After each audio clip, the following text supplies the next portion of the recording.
Hey guys, this is Rob with the Rob Thomas Review. Today we're going to find out if this sea salt, Reef Crystals, compares to some of the super expensive brands that they have out there. This one's only $27. Most of them that are out on the market are easily over $50, some not even $100. For this amount, this is a 15-pound bag. This makes 50 gallons of sea salt. So I'm going to tell you a couple reasons why I use it. I've been using it for over 4 years. Never had any problems with any of my saltwater tanks. I've had 3 saltwater tanks. Now currently I just have one 100-gallon saltwater tank that I'll show you in just a minute. It has some tangs and some clowns in there. And we're going to talk about how easy this is to mix up compared to some of the other products. And then you can decide if it's worth it for you or not.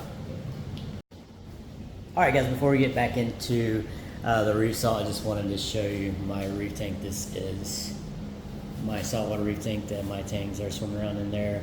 You can see I have my sump on the bottom, so it's a lot easier to do water changes that way. I have it on a peninsula setup, which I've never had before, but I love this. I love the way it looks. Really awesome being able to see it from both sides and keep the glass a lot cleaner that way. But let's get back to the video, guys. Alright guys, so let's talk about price. That is the main reason why I use this. I've had my reef tank for over 4 years, and I do a lot of water changes. I like to keep my water quality as clean as possible.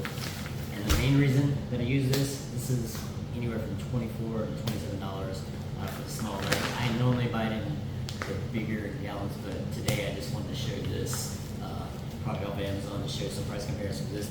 This is a 15-pound bag, makes about 50 gallons. This is $24 to $27 off of Amazon. Tropic Marine for about the same amount is almost $60.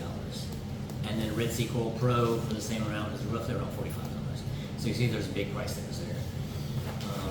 Now they claim to have less silicates and phosphates in the other 2 products, but I've used them both before. I haven't seen any difference in my saltwater tank as far as algae growth or anything like that. So I'm going to tell you right now, guys, this salt's perfectly fine. There's nothing wrong with it.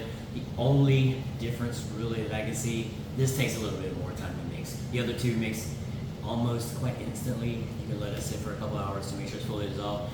This one, you will need some motion in there to get it dissolved a little bit quicker, but it takes about, usually let it sit for at least an hour. Try to let it sit for like 4 hours to make sure it's 100% dissolved. That's the main difference. But when you're talking about a 100-gallon aquarium and you're doing 20% water changes every month or every 2 weeks, or you're cleaning the whole sump out, which I do, that's 35 gallons. That takes a lot of salt. So over the course of a year, you're going to save a lot of money on this way. And again, I'm going to tell you, I've never had any problems with any of my corals, any of my fish, no crazy algae growth or anything like that, except when I first started my tank. Of course, everybody goes through that phase. But if you're just starting out a reef tank, or if you have an established tank and you're like, hey, I'm not sure if that salt's going to be good for my tank, it's perfectly fine, guys. I haven't had any problems with it.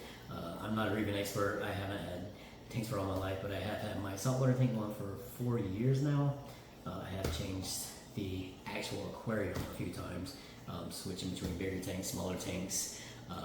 Thinking about going to an acrylic tank soon, but I haven't had any experience with that. So if you guys have had any experience with that, please let me know what your thoughts are on acrylic tanks.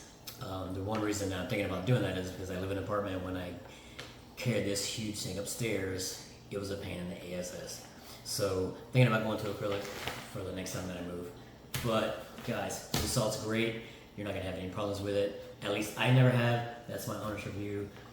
If you guys will let me know what salts you prefer, what kind of salts you've had good experiences with or bad experiences with, please let me know in the comments below. If you guys could like and if you don't mind, subscribe to my channel, help me build my YouTube channel. I'm trying to give you guys some honest reviews on a ton of products. I'm just getting started out, but we're gonna have more videos, or I'm gonna have more videos coming your way soon. So hit that subscribe if you want to see more videos. I'm gonna have a couple of aquarium builds that I'm gonna be doing pretty soon. I do have a small tank over here by the door that I'm gonna be doing a video on pretty soon, showing you the complete setup on that, how everything goes, every single product that you need. I haven't decided if I'm gonna do freshwater, saltwater. Probably do freshwater since I already have a saltwater tank in my apartment. But guys, I really appreciate you taking the time out of your day to watch my videos.